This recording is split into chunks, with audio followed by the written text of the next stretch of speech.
Un fils honore son père, et un serviteur son maître. Si je suis père, où est l'honneur qui m'est dû? Si je suis maître, où est la crainte qu'on a de moi?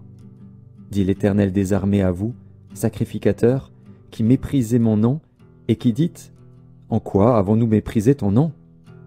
Vous offrez sur mon autel des aliments impurs, et vous dites: En quoi t'avons-nous profané?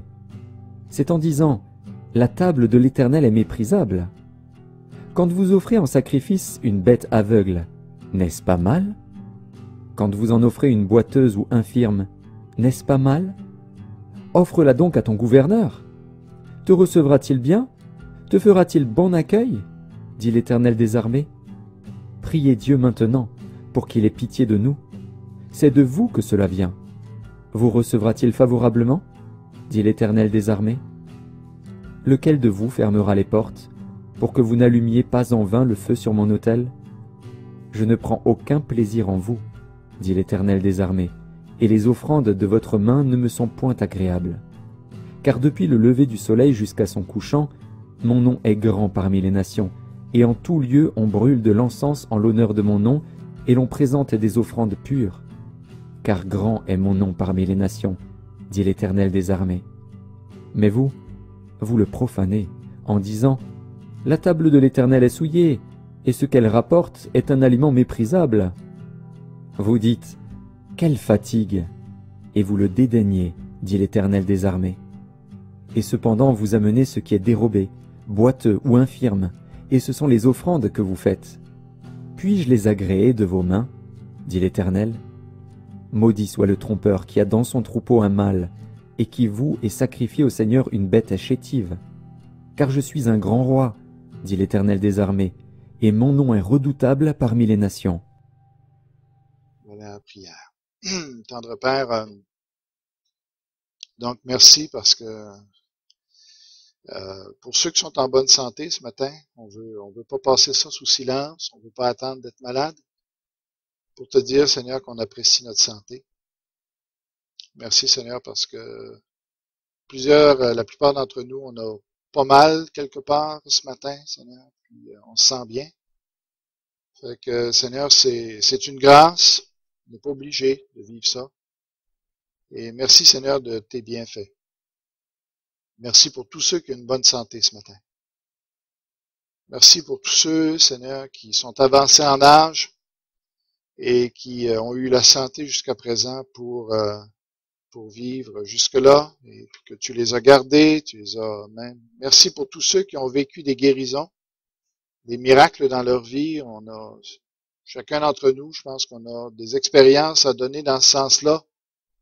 Merci, Père, parce que tu es un Dieu majestueux. Tu es un Dieu qui est vivant, qui agit encore aujourd'hui. Merci, Père, pour tout ce que tu fais dans nos vies, dans nos couples, dans nos familles, dans nos enfants, Seigneur. Tu es vraiment à l'œuvre, on le voit, et on veut le souligner ce matin. Seigneur, on est vraiment gâtés d'être avec toi, on est privilégiés, et merci d'être un grand Dieu comme ça, Seigneur. Si on est ici, c'est ta maison, et c'est toi qui nous as accueillis dans ta maison. C'est pas nous qui pouvons t'accueillir, c'est toi qui nous accueilles.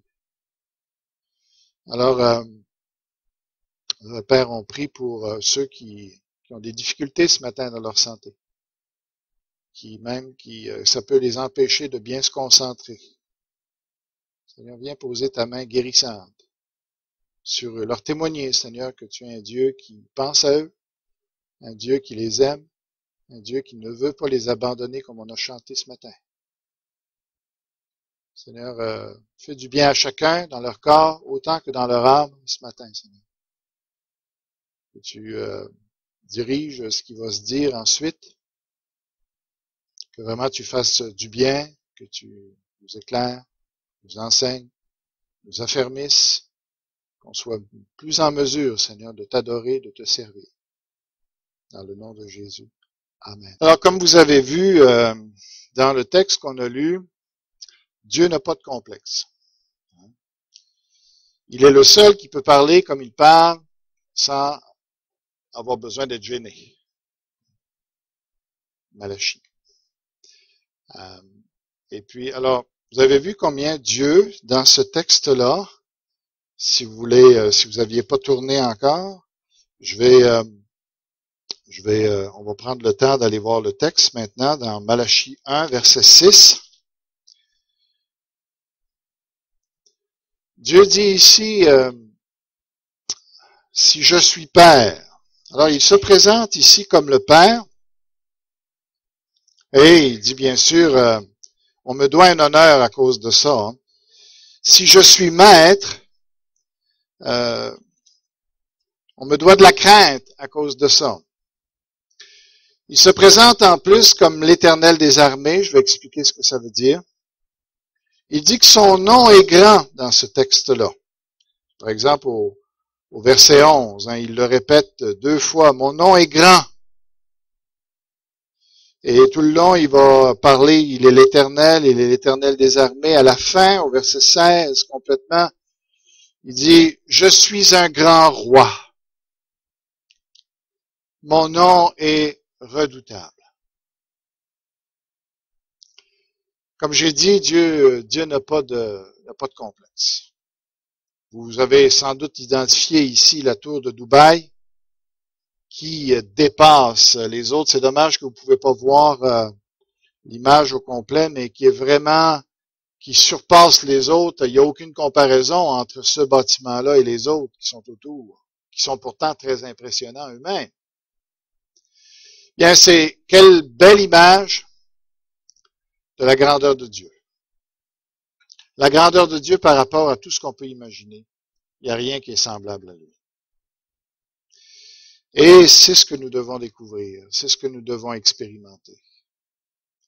Ce texte-là va nous aider ce matin justement à tomber en admiration, en adoration devant sa grandeur. Et c'est ce que je veux développer ce matin. Je veux vraiment, et moi ça me fait du bien. Depuis un certain temps, là, ça me fait du bien de méditer. Ce matin, je lisais le psaume 145, un des plus beaux psaumes de tout le livre des psaumes, qui adore Dieu, mais qui adore Dieu avec une variété qui est vraiment exceptionnelle. Et plus j'arrive et plus on arrive à contempler Dieu, à savoir qui il est, à être émerveillé devant lui, être en admiration devant Dieu, plus tout change. Toute notre vie à ce moment-là n'est plus la même. On voit plus les choses dans la même perspective. On a grandi dans une perspective où on voit ça à notre niveau. Puis il nous semble qu'il y a tellement de choses qui nous dépassent quand on est là, puis qu'on regarde sur ce plan-là, horizontal. On voit plein de gens, plein de situations, plein de buildings, plein d'arbres, plein de choses qui nous dépassent. Puis on est facilement impressionné. Puis on est facilement apeuré. Mais quand on s'élève, quand on commence à contempler Dieu, et puis qu'on s'aperçoit que on est en lui, en plus, là, on regarde les choses de la perspective de haut en bas. Et là, on se dit, mais pourquoi j'avais peur de ça? Pourquoi je me suis laissé impressionner par ça? Et ce matin, ce que j'aimerais faire, c'est de pouvoir vous élever et de vous permettre d'entrer davantage dans cette perspective-là de regarder de haut en bas en étant en Dieu. Vous savez? Et Dieu dit ici, et ce n'est pas de la poésie. Quand il dit je suis Père, quand il dit je suis Maître, quand il dit je suis l'Éternel, tout ça est pesé. Hein? Tout ça est calibré, tout ça est évalué, puis c'est pas de la poésie, même si c'est présenté sous une forme poétique. C'est une réalité. Dieu est vraiment cela. Quand il dit qu'il est Père, qu'est-ce que c'est un Père? Bien, un Père, ça donne la vie. Hein? Et ici, ça dit,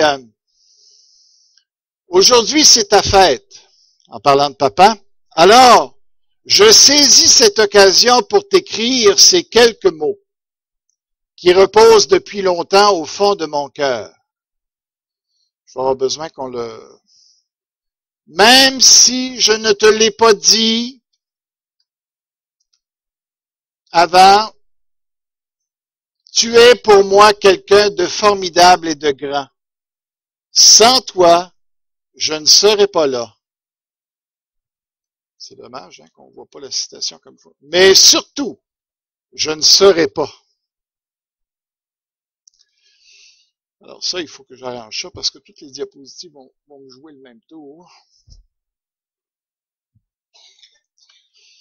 Alors, Dieu est notre Père. Ici, quand il dit qu'il est le Père, ça veut dire qu'il a mis au monde la nation d'Israël.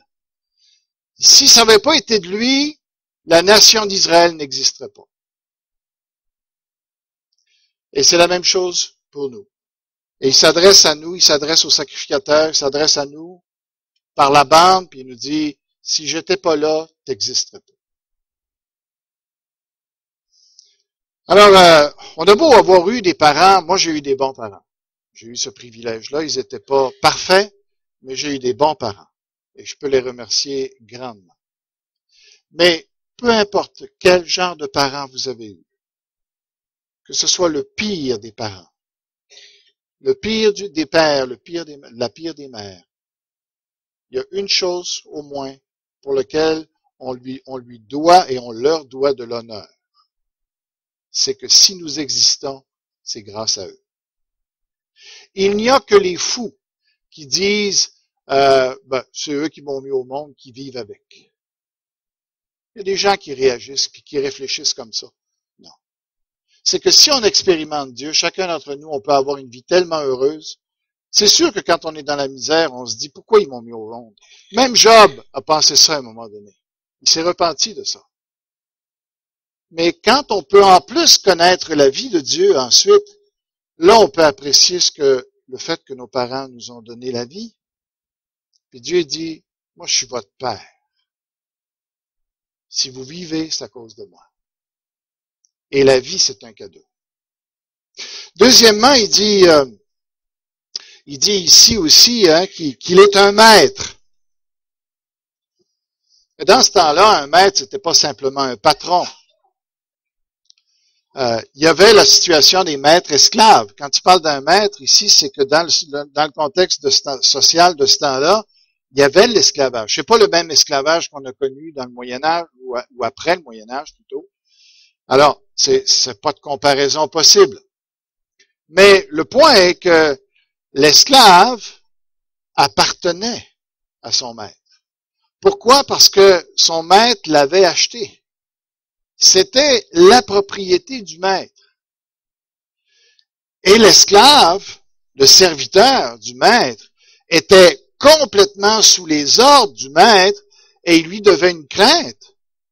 De quelle manière? Parce que s'il faisait sa volonté, s'il n'obéissait pas aux ordres du maître, il y avait des conséquences et ça pouvait être douloureux comme conséquence. Dieu dit ici, si je suis votre maître, et qu'est-ce qu'il veut dire? Si je vous ai acheté, j'ai pris mes animaux, dans le cas des Juifs, c'était j'ai pris mes animaux que j'ai créés et j'ai donné leur vie. Des fois, on dit, c'est terrible de donner si vous avez vu des sacrifices d'animaux, il n'y a rien de beau là. Puis pour Dieu, il nous fait réaliser qu'il n'y avait rien d'amusant là de donner des animaux. C'était ses créatures et il n'avait pas l'intention de les donner. Mais pour racheter l'être humain, il a accepté pour un temps, en attendant que Jésus-Christ vienne, que son propre Fils vienne, il a pris ces animaux, il les a donnés à la mort, à notre place ou à la place des Juifs, puis il leur a dit, maintenant, j'ai donné ce qui était à moi, maintenant vous m'appartenez. Vous allez me servir. Maintenant, c'est un bon maître. Comme il le dit après ça dans la loi, comment il décrit comment un maître doit se conduire à l'égard de ses esclaves, mais sur au moins le principe de la propriété, les Juifs appartenaient à Dieu. Et maintenant que Dieu nous a rachetés par son Fils, vous pouvez vous imaginer quels droits sont les siens sur notre vie. C'est ça qu'il faut réaliser. Pour Dieu, voyez-vous, il dit, lui, il prend ça très, très au sérieux. Peut-être nous, on le prend pas au sérieux. On dit, voyons donc. Mais lui, il prend ça très, très au sérieux. J'ai donné mon Fils pour toi. Tu n'as pas le droit de faire ce que tu veux. Maintenant, tu me dois la crainte. Et qu'est-ce que ça veut dire? Ça veut dire que si tu n'obéis pas à ma volonté, il y aura des conséquences. C'est ça qu'il veut dire. C'est ça la crainte. C'est pas de terroriser par Dieu, mais c'est de savoir que si on n'obéit pas, il y aura des conséquences. Dieu, il n'est pas complexé, lui, de ce qu'on lui doit. Il trouve ça tout à fait normal. Il n'y a pas d'excuse à nous donner parce qu'il nous demande l'obéissance. C'est la plus belle chose qu'on puisse faire d'obéir à Dieu. Parce que s'il n'existait pas, s'il ne serait pas là, si c'est pas lui qui nous avait pensé, nous ne serions rien. Il dit, je suis l'Éternel. Qu'est-ce que ça veut dire? L'Éternel des armées. Ça, pour nous, on a l'impression d'être dans un film médiéval avec des chevaliers qui se combattent, puis on voit le chef de l'armée en arrière de ça avec son gros casque, son armure. On a peut-être cette idée-là. Ah, Dieu, c'est à peu près ça. Mais c'est pas ce que l'expression veut dire. Ce que l'expression veut dire, c'est qu'une armée, il n'y a rien de plus structuré, surtout dans ce temps-là, il n'y a rien de plus organisé, de plus synchronisé qu'une armée.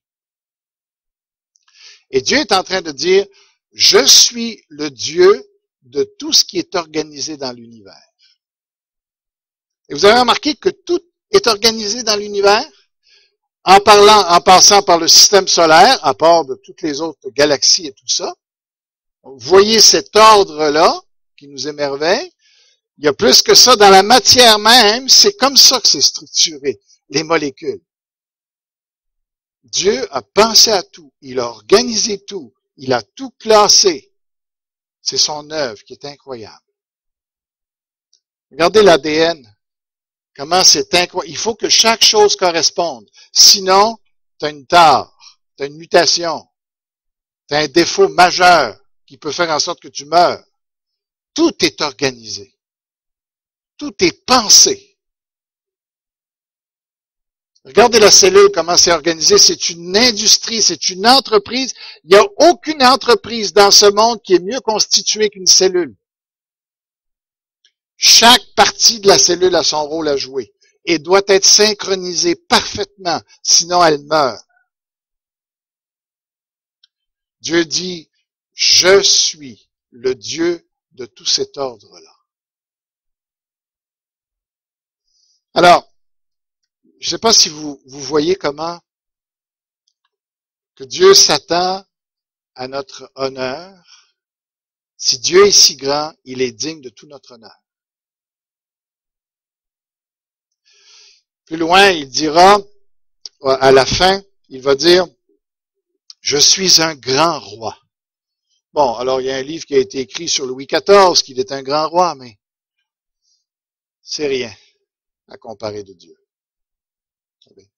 Et chaque chose que Dieu fait, vous savez, on n'est même pas conscient, les gens ne sont pas conscients de tout ce qu'ils doivent à Dieu. Les gens, quand je leur témoigne de Jésus-Christ, beaucoup ont le culot de dire, ben, je suis pas méchant, moi. Ça me fait un frisson dans l'âme, puis je me dis, même ça me décourage de voir que les gens sont si aveugles d'eux-mêmes qu'ils ne voient même pas jusqu'à quel point ils sont méchants. Puis on n'a pas vraiment besoin de forcer. T'sais. Qui, dans le monde, remercie Dieu pour les cafés qu'il prend? Il est beau, hein, quand même, mon café. Hein, il est appétissant, hein? Alors, ma fille est jalouse parce que là, elle a une belle machine dans les fêtes, puis elle fait des, tu sais, elle me niaise parce que là, elle peut avoir des expressos, puis tout ça, puis moi, je suis toujours avec mon petit café bien ordinaire, tu sais, fait que, mais là, j'ai dit, garde à elle, là, tiens, regarde, je vais me venger à matin. Mais, vous savez, tous les petits plaisirs que Dieu nous donne, là, il y en a plein de plaisirs que Dieu nous donne, que Dieu nous fait profiter, ok? Un morceau de linge que vous avez, que vous mettez, le nouveau morceau de linge. En passant, je trouve ça très joli ce que tu portes ce matin. Je trouve ça très beau, les couleurs. Ça, hein? Mais quand tu t'habilles et que tu vas dire, hey, c'est beau ce que je porte. Merci Seigneur. Tu sais? Mais à chaque fois, quand il prend son café, il dit, merci Seigneur pour le bon café que tu me donnes. Vous savez, si vous l'avez dit, c'est très bien. Mais il y a combien de gens dans le monde qui prennent ça tous les jours ou leur thé, encore plus, et qui ne disent jamais merci pour le thé qu'ils ont. Dieu voit toutes choses, n'est-ce pas? C'est lui qui a créé le thé. C'est lui qui a créé les grains de café. Quand tu prends une douche, juste une douche, qui remercie Dieu pour la chaleur de la douche? Il y en a qui aiment ça froid, mais je regrette, moi je suis pas rendu là. Une bonne douche chaude. C'est donc agréable. Mais qui a créé l'eau? Qui a créé la chaleur? Quand on est là, à l'année longue, on part notre auto, surtout si vous avez une Toyota ou excusez-moi la publicité, ou une Versa, ça part tout le temps, cette affaire-là. C'est jamais en panne. Mais par exemple, quand les gens, la journée qui tombe en panne, là, t'es entends. Là, c'est pas drôle. Là, pis c'était ci, pis c'est ça, pis... Là, ils sont prêts à gueuler tout le monde, mais pendant toutes les autres journées où le char a parti du premier coup, il n'y a jamais eu un merci pour Dieu qui a donné l'intelligence pour faire ça. Vous vous rendez compte? Chaque repas que les gens mangent au Québec, et il n'y a jamais un merci pour ça. Je ne sais pas si on réalise la montagne de culpabilité qu'on a devant Dieu. Il nous donne tout ça. Imaginez un enfant qui agirait comme ça.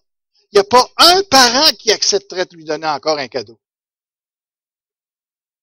Il irait faire un tour dans sa chambre, mon ami, puis il resterait là longtemps. Il en mourrait à être ingrat comme on est ingrat. Ça devrait être un style de vie pour nous. Tu sais, vous êtes en santé ce matin. Vous êtes bien habillé ce matin. Vous sentez bon ce matin. Vous avez rempli votre ventre ce matin. Eh bien, ça aurait dû être un concert de louanges depuis que vous vous êtes levé. Merci parce que j'ai pu ouvrir mes yeux ce matin. Merci parce que j'ai pas mal nulle part, Seigneur, quand je me lève. Merci parce que j'ai vu ma femme ce matin et je l'ai trouvée belle, ma femme. Merci, merci, merci. C'est ça, la vie d'un chrétien. C'est ça la vie de quelqu'un juste de normal. C'est même pas d'être chrétien. C'est juste d'être normal. C'est la vie de toute créature. Les oiseaux chantent tous les matins leur créateur. Les animaux, à chaque fois qu'ils ont faim, ils disent à Dieu, amène-en un peu plus.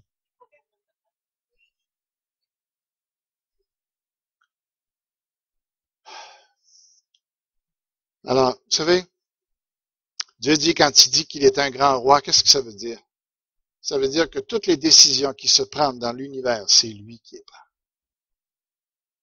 Lisons le livre des Proverbes. Il dit, les hommes pensent des choses, ont des projets et tout ça, mais c'est les desseins de l'Éternel qui s'accomplissent. Hein? Il dit, les hommes ont beaucoup de projets, mais c'est la réponse qui sort de la bouche, elle vient de l'Éternel. Comment Dieu fait pour tout diriger, sans jamais violer notre liberté? Ça, c'est un mystère. Mais il a les commandes pour tout. Il commande les anges, il commande les démons, Satan même lui est soumis, il commande n'importe quelle créature, il commande les hommes, il commande tout. Il est un grand roi. Ce que ça veut dire, c'est il est un grand dirigeant. Il n'a pas lâché les manettes. Vous le voyez peut-être pas, là, mais c'est lui qui actionne les pitons, là. Et c'est pour ça que Dieu dit, je mérite. Et il n'est pas gêné du tout. Je mérite toute l'adoration. Parce que tout ce qui existe, c'est mon œuvre. Mon œuvre. Et les hommes sont toujours en train de ravir la gloire à Dieu, sont toujours en train de prendre les applaudissements, les acclamations pour eux, au lieu de le redonner à Dieu. Chaque fois qu'on nous donne un compliment, on devrait avoir le réflexe de dire « Gloire à Dieu, merci Seigneur ». C'est une grâce qui nous fait de collaborer par les dons qu'il nous donne. Mais la gloire doit aller à lui. Alors on a vu dans ce premier point l'opinion de Dieu sur lui-même. Qu'est-ce que Dieu pense de lui? Il a une très grande opinion de lui-même, parce qu'il sait qu'il la mérite, cette opinion-là. Maintenant, nous allons juste voir l'opinion que les sacrificateurs avaient de Dieu. Et là, on voit une chose complètement différente. Et à la lumière de ça, on doit s'analyser puis dire, quelle est mon opinion de Dieu? Qu'est-ce que je pense de Dieu? Parce que ça va être le point déterminant pour toute notre vie ensuite. Il est clair que les sacrificateurs méprisaient Dieu. Hein? C'est ce qu'il dit. Il dit, vous, hein, les sacrificateurs, vous me méprisez. Et ils sont tellement méprisants qu'ils savent même pas qu'ils méprisent. Tu sais, quand tu es rendu à ce point-là d'habitude de mépris, que tu c'est rendu une habitude de mépriser puis de dédaigner, puis que tu t'en rends même pas compte. Hein? Les sacrificateurs, c'est ce qu'ils faisaient ici, à l'égard de Dieu. Ils regardaient Dieu de haut. Pourquoi est-ce qu'on te sert? Pourquoi est-ce qu'on fait nos offrandes? Pourquoi est-ce qu'on fait nos sacrifices? Pourquoi est-ce qu'on se lève tous les matins? Pourquoi il faut faire tout ça? Puis à un moment donné, on dit, oh, ça sert à rien de faire tout ça, ça donne rien, ça rapporte rien, ça nous bénit pas plus de faire tout ça pour Dieu. C'est notre job. Alors on va continuer, puis à la longue, qu'est-ce qu'ils font? Là, les gens leur offrent les restes. Les restes de ce qui reste dans le troupeau, les restes de ce qui reste dans les champs. Puis ils apportent ça à Dieu. Ils pensent que Dieu c'est un fou. Ils pensent que Dieu voit rien. Ils pensent que ça fera pas de différence. C'est pas grave. On apporte ce qu'on peut à Dieu, puis il se contentera bien du reste. Il se contentera après ça de notre change, nos miettes, nos croutons, nos dons bidons. Hein? S'il reste un peu d'argent dans les poches, on le donnera. S'il reste un petit peu de temps pour le Seigneur, on le donnera. Encore. S'il reste des talents, ouais, mais d'abord pour ma gloire.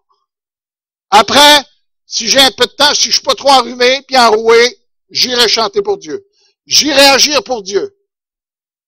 Mes mains, on verra ça, s'ils sont pas trop sales.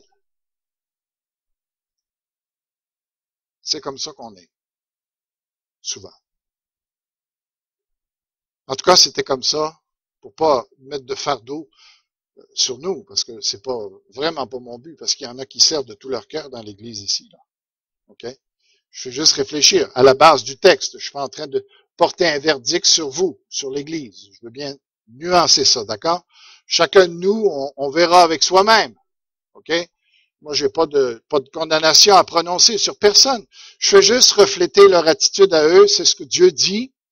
Et la parole de Dieu ne change pas. Alors, je dis ce que Dieu se plaint ici de ces sacrificateurs qui lui offrent n'importe quoi. Dieu avait donné des prescriptions sur comment faire les sacrifices, où les apporter, de quelle manière ça devait être des animaux en santé, ça devait être telle sorte d'animal sélectionné, ça devait être des jeunes dans la force de l'âge, ça devait être principalement des mâles, il y avait des femelles aussi, mais principalement des mâles qui étaient sacrifiés. Il y avait des animaux choisis particulièrement à cause de leur caractère que Dieu voulait voir sur l'autel et rien d'autre. Les sacrificateurs, eux autres, ont dit, oh, Dieu n'est pas vraiment sérieux avec sa parole. On peut couper les coins ronds. On peut laisser la crasse dans les coins. Et tranquillement, ils ont accepté un peu plus de choses qui n'étaient pas selon la volonté de Dieu. Et les sacrifices sont devenus n'importe quoi. Et les gens, pour apaiser juste leur conscience, ont fini par donner leurs bêtes malades, hein, pour vous faire rire un peu, leurs bêtes chétives, alors tout ce qu'ils n'avaient pas besoin, tout ce que de toute façon ils n'auraient pas mangé parce qu'ils auraient eu peur d'être malades, on va le donner à Dieu. Parce que pour eux, Dieu, c'est pas un Dieu vivant. Il n'existe pas, ce Dieu-là. C'était juste un Dieu dans un livre. Je veux dire, ça fait pas de différence que tu le serves, tu le serves pas. C'est juste pour la société, pour être bien vu, on va faire ce qu'il y a à faire. On va aller offrir pour que le voisin dise rien. Dieu. Moi, j'aime Dieu.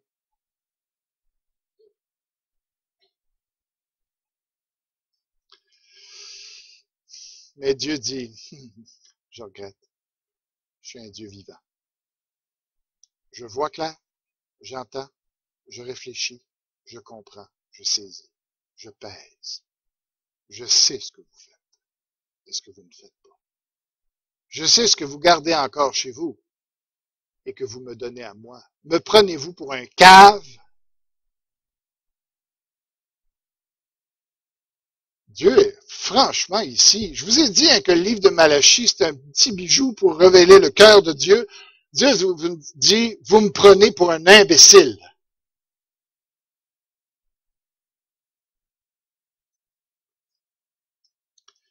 Parce que c'est un Dieu vivant.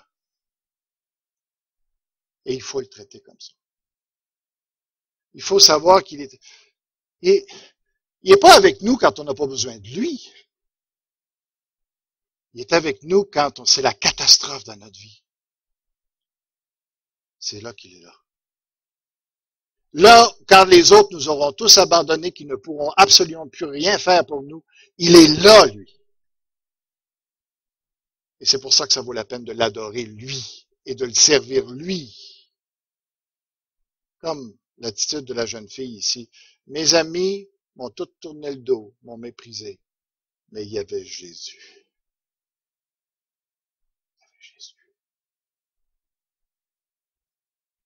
Vous savez, dans notre église ici, on joue pas à Dieu. On joue pas à la religion. C'est du vrai pour nous, Jésus. C'est un vrai Dieu, c'est une vraie personne, qui nous aime, qui nous transforme, qui nous bénit, qui vit avec nous. Et il veut qu'il nous prenne au sérieux. On doit le prendre au sérieux. Qu'est-ce que ça va faire? Puis là, Dieu va donner une comparaison. On a vu l'opinion que Dieu se fait de lui-même. On voit l'opinion qu'il se fait, que les sacrificateurs se font de lui. Maintenant, Dieu va dire, voici l'opinion que les nations font de moi. Alors, quand on regarde maintenant au verset 11, il dit, car depuis le lever du soleil jusqu'à son couchant, ça c'est le tableau qui est sur le site du musée de Louvre et qui s'appelle évidemment le lever du soleil. Vous avez celui-ci de Van Gogh aussi qui est le couchant du soleil. Dieu dit, au travers de toutes les nations, mon nom est grand. Vous qui pourtant êtes mon peuple, qui devrez montrer l'exemple aux autres, là où on devrait voir le plus d'adoration, qu'on devrait avoir plus d'amour pour mon nom, plus d'estime pour moi, où est-ce que je trouve ça chez des nations? Hey, c'est pour ça que ce livre-là, pour moi, une des raisons pourquoi je crois en plus que c'est un livre inspiré, c'est qu'il n'y a jamais un juif qui aurait dit une affaire de même. Jamais un juif, jamais un prophète qui oserait dire « Les nations aiment Dieu, nous ne l'aimons pas ». Si on connaît l'esprit des Juifs, quand on connaît Jonas, avec l'attitude des païens, il n'y a rien de bon chez les païens. Pensez-vous qu'un prophète, s'il n'avait pas parlé au nom de Dieu, aurait osé dire ce qu'il dit là? La seule explication pour un Juif de pouvoir parler comme ça, c'est que Dieu est en train de parler au travers. Et Dieu dit, voici ce que je trouve chez les nations. En tout lieu, on brûle de l'encens en l'honneur de mon nom. Et l'on présente des offrandes pures. Car grand est mon nom parmi les nations. Plus loin, au verset 16, il va dire, mon nom est redoutable parmi les nations. Pardon? 16. Vous n'avez pas de 16? Ça, bon, alors allez à 2.2. parce qu'il y a un décalage, c'est simplement ça. C'est pas parce qu'il manque un verset. OK. Êtes-vous dans le livre de Malachie?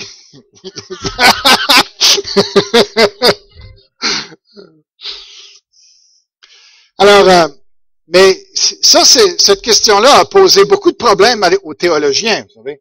Ils se grattent la tête avec ce passage-là, parce que ils se disent, mais comment est-ce que Dieu peut dire une affaire comme ça? J'imagine qu'il y en a qui pourraient dire, ah, ça, c'est pas vraiment la parole de Dieu, à cause qu'il dit ça, justement. Parce que comment ça peut être vrai, ça? Que dans le monde, à ce moment-là, les nations faisaient ça, surtout d'aller dire qu'ils offrent des offrandes pures quand ils n'ont pas le temple et ils n'ont pas les sacrifices comme Dieu les voulait. Comment est-ce que Dieu peut dire c'est les offrandes pures? Alors, l'explication qu'il y en a qui ont dit, et qui est absolument fausse, c'est qu'ils vont conclure, et c'est de là que ça vient, ils vont dire, peu importe quel Dieu tu adores, quel culte tu fais, si ton cœur est sincère, eh bien, Dieu va l'accepter comme une véritable offrande qui va l'honorer. Ça vient d'une pensée comme ça. C'est pas vrai, ça. Ça, c'est absolument faux. D'ailleurs, le texte ici parle que c'est pas les idoles qui sont adorées ici, et Dieu ne prend pas les idoles pour lui. Il dit, non, non, c'est moi qui est adoré dans les nations. C'est mon nom qui est grand parmi les nations.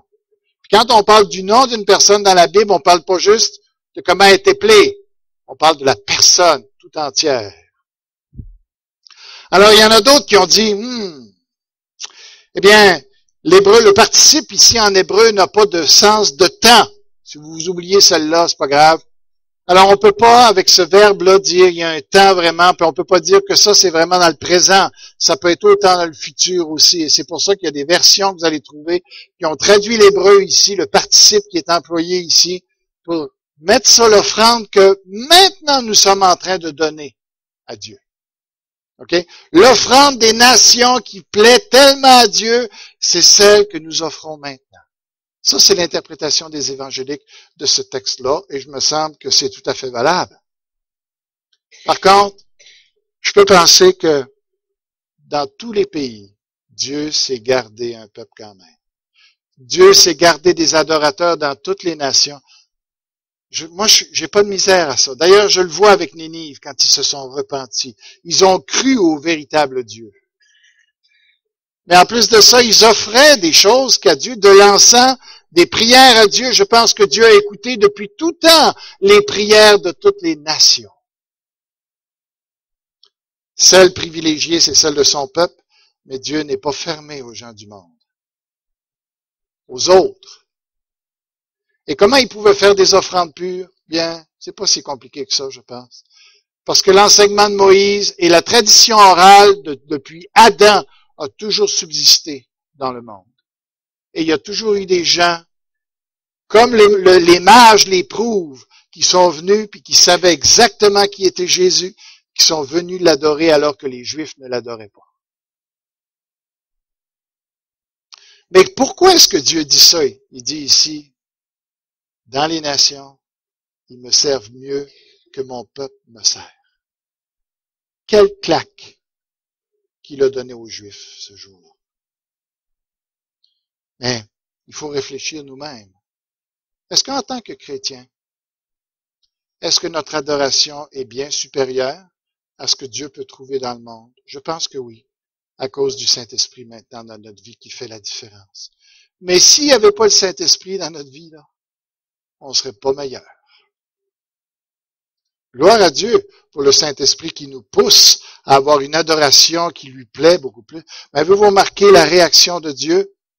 Et ça, on n'aime pas ça, cette réaction-là. Quand il dit, au verset 9 jusqu'au la fin du verset 10, même au verset 13, remarquez bien, Dieu ici utilise l'ironie. Puis il dit, priez Dieu maintenant. C'est pas, il les invite même pas à se repentir dans ce texte-là. Il dit, priez Dieu maintenant pour qu'il ait pitié de nous. Ah ben oui, c'est ça. Servez-moi n'importe comment. Allez-y, faites ce que vous voulez avec mon adoration. Traitez-moi comme vous voudrez. Puis allez me prier mais après. Pensez que je vais répondre. Il est en train de se moquer d'eux. C'est de vous que cela vient. C'est vous qui faites ces choses-là. Puis il dit, après, il dit, vous recevra-t-il favorablement? Et il est sous-entendu, non. Au verset 10, il dit, lequel de vous fermera les portes pour que vous n'allumiez pas en vain le feu sur mon autel? Je ne prends aucun plaisir en vous. Wow! Il faisait tout ça. C'est vrai qu'il faisait ça pour rien.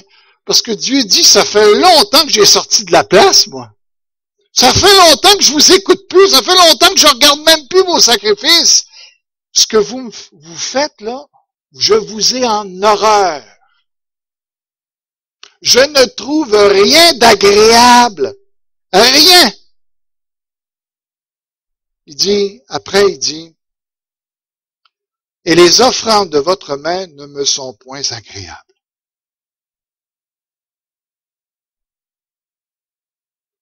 Dieu est extrêmement sérieux. Il y a plein de gens qui sont pas conscients. Mais là, il s'adresse même pas aux nations. Il dit qu'il est prêt. Il est prêt même à bénir les nations. Il apprécie ce que les nations font. Mais pour ses enfants, ici, que ce sont les Juifs, il dit, je ne réponds même plus à vos prières. Débrouillez-vous tout seul. Vous voulez pas m'adorer correctement? Vous voulez pas me servir comme un grand Dieu? Arrangez-vous.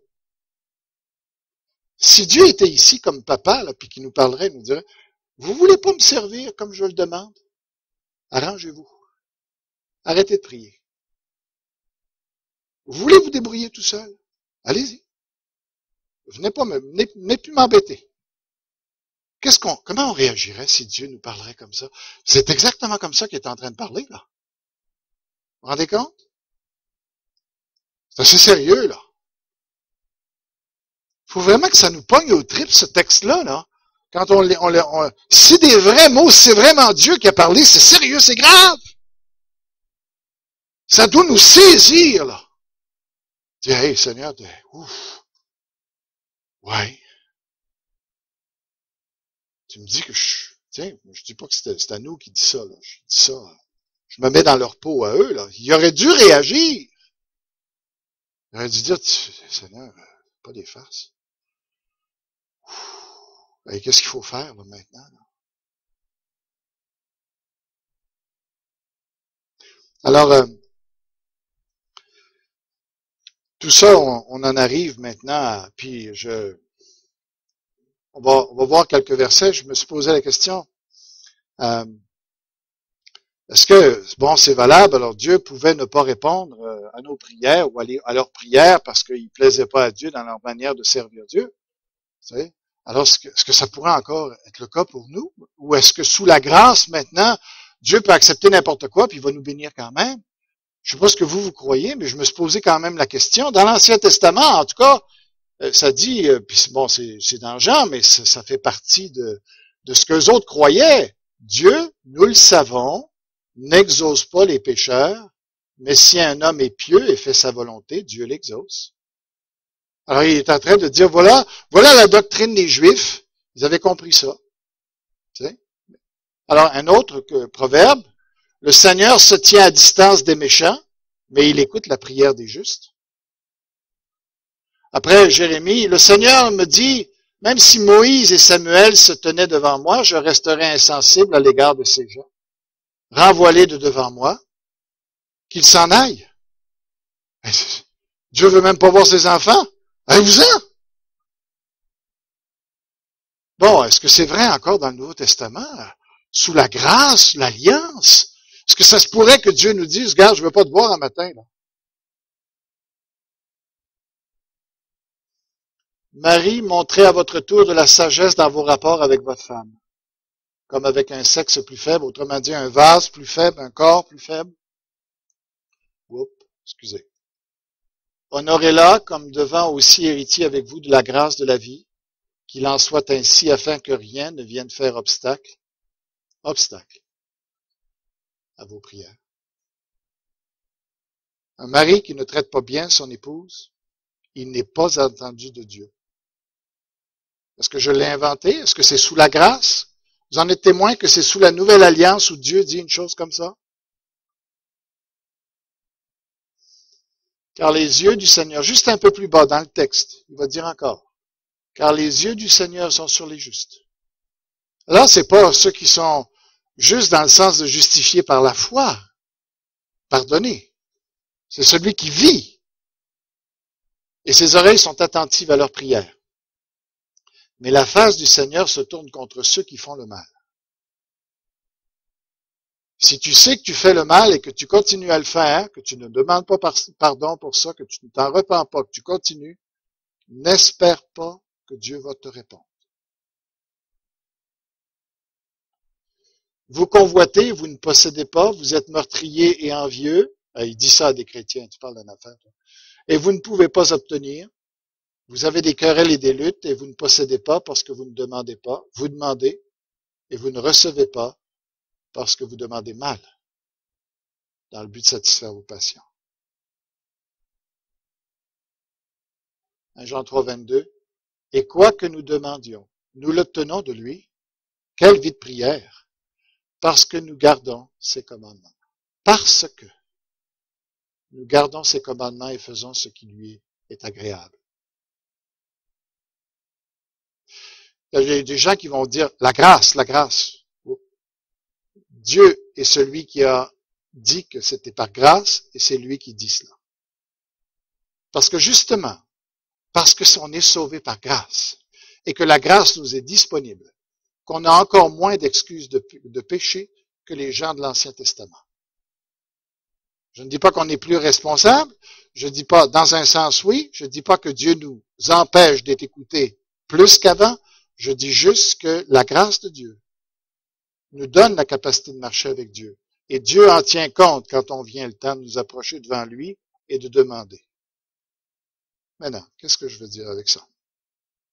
C'est pas toujours évident de faire la transposition de ce que Dieu dit à son peuple dans l'Ancien Testament. Qu'est-ce qui nous reste à nous? J'ai essayé de vous montrer, je pense, que le principe que si tu méprises Dieu dans ta vie, eh bien, ça va affecter ta vie de prière, ça va affecter tes bénédictions, ça va affecter ton couple, ça va affecter tes enfants, ça va affecter ta santé, ça va affecter ton succès, ton travail, ça va tout affecter. Alors, qu'est-ce qu'on doit prendre de ce texte maintenant pour nous l'appliquer dans notre vie? Eh bien, est-ce que on offre nos restants à Dieu? Les sacrifices, là, on n'en fait plus aujourd'hui. Mais le sens du mot sacrifice reste, vous avez remarqué, sacrifice, qu'est-ce que ça veut dire? Ça veut dire que tu sacrifies quelque chose que tu aimes. Tu sais? Tu sacrifies. C'est pas juste l'animal. Alors, il y a encore des sacrifices à faire aujourd'hui. Et c'est quoi le parallèle? Qu'est-ce que Dieu s'attend qu'on lui offre maintenant et qu'il va estimer? Est-ce que ça se pourrait que Dieu ait la même réaction à notre égard, à notre culte, à ce qu'on lui offre, il se dise, tes restants, penses-tu que je les ai pas vus? Est-ce que tu veux que je te donne mes restants de la bénédiction aussi? Est-ce que tu veux une pleine bénédiction ou tu veux une moitié, un quart, un 99e à la fin quand j'aurai le temps? C'est ça que Dieu nous dit. Dieu dit, oh, vous pouvez vous débrouiller, vous savez. Tu peux m'offrir tes restants d'argent. Regarde, si c'est comme ça que tu m'estimes, si c'est de ce poids-là, si c'est à cette valeur-là que tu m'estimes, ton fond de poche quand tu arrives le dimanche matin, d'accord. Mais moi aussi, je vais faire la même chose. Et il l'a dit.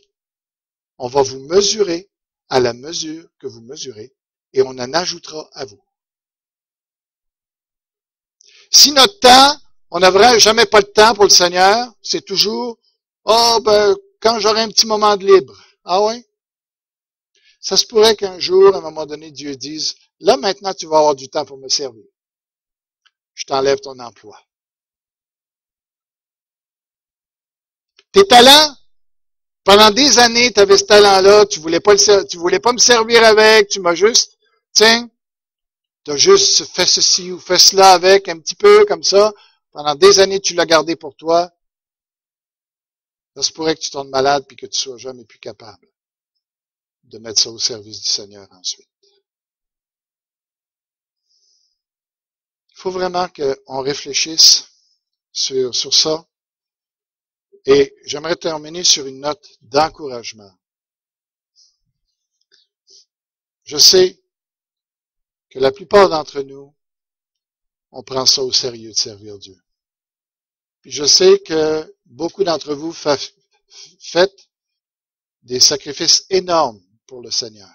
Des vrais pas de foi. Des vrais sacrifices.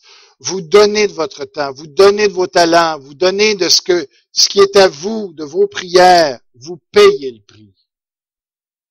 J'aimerais vous dire ce matin que Dieu n'est pas injuste. Car Dieu n'est pas injuste pour oublier votre travail et l'amour que vous avez montré pour son nom, ayant rendu et rendant encore des services aux saints. Vous avez le Saint-Esprit, ne vous découragez-vous pas. Dieu est en train de vous pousser pour que vous fassiez bien les choses, que vous fassiez de plus en plus. Mais j'aimerais vous inviter cette année, faites plus de sacrifices. Pour ma part. Vous en avez fait beaucoup l'année passée, faites encore plus cette année. Mettez-le encore plus à l'épreuve. Que ce soit à tous les niveaux. Donnez-en plus au Seigneur. Vous ne serez jamais perdant, on ne sera jamais perdant. C'est un investissement. Le Seigneur sait compter. Et il est beaucoup plus riche que vous. Il a beaucoup plus de temps que vous. Il est éternel. S'il veut vous donner 2 fois la vie, le montant de vie que vous pensiez avoir, il est capable de le faire. S'il veut vous donner la santé pour que vous puissiez le servir comme jamais, il est capable de le faire. Mais donnons-nous, puis de plus en plus, améliorons nos offrandes à Dieu. Et vous allez être enrichis. Dans vos couples, vous allez voir que ça va mieux aller.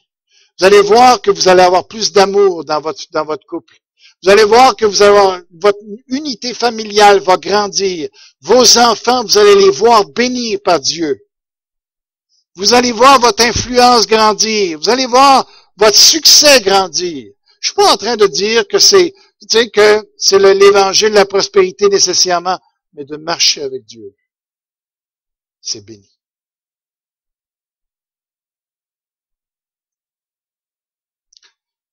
On va terminer ici ce matin. J'aimerais vous inviter, ceux qui n'ont pas encore donné leur vie à Jésus-Christ. Vous pouvez simplement lever votre main et dire, moi, j'aimerais donner ma vie à Jésus-Christ. Et puis, je vais prier pour vous. Et puis, je vais demander aux malades, ceux qui veulent qu'on prie, on va descendre en bas dans la salle en bas pour être tranquille. Et on va prier pour vous, les malades. Et puis, on va aller chercher la face de Dieu. On ne garantit pas ici de guérison. C'est Dieu qui guérit. Nous, on va aller devant lui pour recevoir ce qu'il veut nous donner, la foi qu'il veut nous donner. Mais venez. Mais en attendant, ceux qui voudraient juste dire, Seigneur, je te donne ma vie, parce que c'est la meilleure chose que je peux faire, te donner ma vie. Est-ce qu'il y en a qui veulent le faire?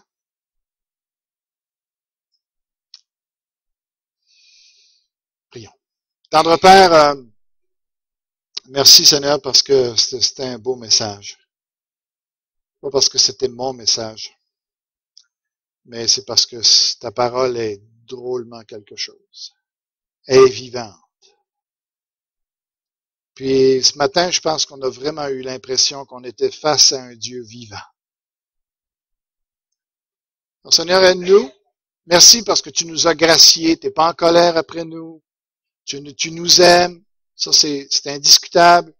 Tu veux nous bénir. Tu nous emmènes au ciel avec toi, puis on va être bénis pour l'éternité. On va avoir des récompenses incroyables. Mais Seigneur, tu es sérieux quand même. Tu veux qu'on te serve comme il faut. Tu veux que nos offrandes soient des vraies offrandes, des vrais sacrifices. Comme David qui disait, je ne t'offrirai pas quelque chose qui ne me coûte rien. Seigneur, cette année, j'aimerais que tu nous aides, par ta grâce, à donner des choses qui vont vraiment nous coûter. Que ce soit au niveau de notre talent, que ce soit au niveau de notre temps, que ce soit au niveau de notre intelligence, peu importe. Aide-nous, Seigneur, à faire des sacrifices qui te montrent que tu as la première place dans notre vie. Que tu as ce qui a plus de valeur dans notre vie. Tu es ça qui est le plus important dans notre vie. Tout le reste pourrait être enlevé. C'est ça qu'on dit. On pourrait perdre tout le reste. Mais si toi tu es là, on a tout. Parce que si c'est vrai, ça doit se montrer par nos actions. Ça doit se montrer dans notre emploi du temps. Ça doit se montrer dans la ferveur, dans nos prières, dans la façon qu'on témoigne de toi, dans tout ce qu'on fait. Ça doit être évident et clair que tu es le premier dans notre vie, puis que tu es notre grand amour,